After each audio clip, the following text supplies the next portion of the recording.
Assalamualaikum warahmatullahi wabarakatuh. Saudara-saudari yang dimuliakan, saya Ustazah Isfadiah. Apa kata kali ini kita cuba lihat pula kelebihan Idul Adha. Eid bermaksud hari ataupun perayaan ataupun hari yang besar. Adha adalah pengorbanan. Jadi bila Idul Adha ni bermaksud kita kena memikirkan sesuatu bahawa dalam melakukan ibadah dan juga menjadi hamba kepada Allah, nak ataupun tak nak, dia perlukan pengorbanan. Betul, nak bersedekah perlukan pengorbanan juga, iaitulah sedekah kita, pengorbanan harta. Kita nak berbuat baik ataupun melayan, menyantuni ibu bapa kita, kena korban juga. Korban apa? Korban masa, korban tenaga, korban perasaan. Betul tak? Kita nak solat, korban juga. Korban apa tuan-puan? Korban paksa diri kita untuk menunaikannya. Paksa diri kita juga untuk sentiasa memerhatikan peredaran ataupun masa, waktu. Subuh kan lain dengan waktu zuhur dan sebagainya kan. Jadi itu merupakan pengorbanan, dan seluruh pengorbanan ini merupakan jihad kita terhadap Allah Subhanahu Taala. Maka hari raya Idul Adha, kalau kita boleh ambil kelebihan dia ataupun hikmahnya, adalah mengajar kita tentang pengorbanan. Baik, kelebihan Idul Adha ini, dia telah diiktiraf sebagai hari yang terbaik di sisi Allah, sebagaimana yang dikatakan oleh Ibnu Qayyim rahimahullah dalam Zadul Ma'ad. Dia menyatakan hari yang terbaik di sisi Allah adalah hari nahar. Jadi hari nahar merupakan hari yang kita sebut Idul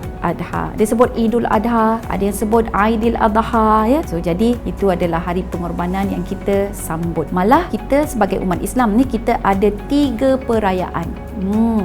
Apakah 3 perayaan tersebut? Perayaan yang setiap seminggu dia muncul. Dah boleh agak dah tu kan apa dia? Setiap seminggu adalah hari Jumaat. Itu adalah juga perayaan bagi umat Islam. Selain daripada hari Jumaat, dia muncul pula setahun sekali. Itulah dia hari raya Idul Adha, dan sebelum Idul Adha adalah Idul Fitri. Jadi tuan-puan, kita patut bersyukur kepada Allah Subhanahu Taala yang telah memberikan kita hari kebesaran ataupun hari yang dipanggil hari raya ni. Jadi setiap seminggu ada hari raya sekali, iaitu hari Jumaat. Setahun kita ada 2 kali, iaitulah Idul Fitri dan Idul Adha. Baik, jadi hari Idul Adha ini dia sangat indahnya adalah kita sebelum menunaikan solat. Sangat cantik kan bila ada perayaan itu diiringi dengan solat. Maksudnya solat tu doa kita, sujud kita, tunduknya kita kepada Allah Subhanahu Wa Taala. Sebab Allah yang mengurniakan seluruh nikmat dalam hidup kita. Maka dengan Idul Adha, berbezanya dengan Idul Fitri, Idul Adha bila kita nak sembahyang, kita disunatkan untuk tidak makan terlebih dahulu.